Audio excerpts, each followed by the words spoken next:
Coucou, coucou, bonjour. Bande konanga ba congolais, bande konanga ba noir, ba tunyon surtout bon problème est tel pe mindele.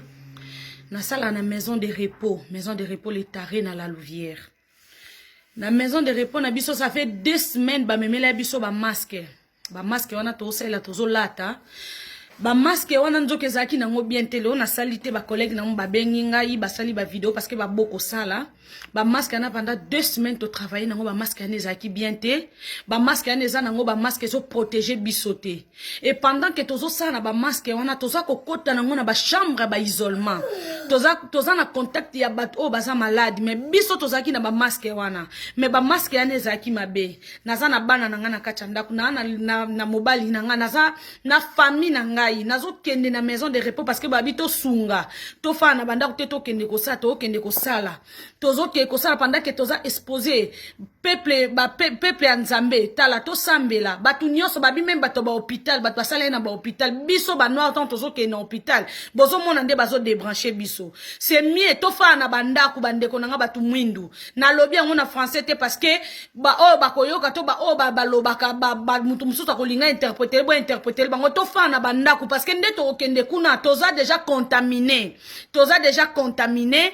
déjà malade il aime sunzamba za ko épargner biso tozo yebate donc tozwa to kende disu na ba hôpital te to kende su ko sala te to fa na biso na banda parce que toko kufa toko tika bana na biso toko tika bandeko na biso toko kufa parce que comment ba koza ba masque o eza protéger te ba pesa biso toza na contact na bako bino bobi ko sana bako koko ataza malade yebisa ko comprendre te akoluka simba ya koluka solo ana koluka sala bo donc toza pendant 2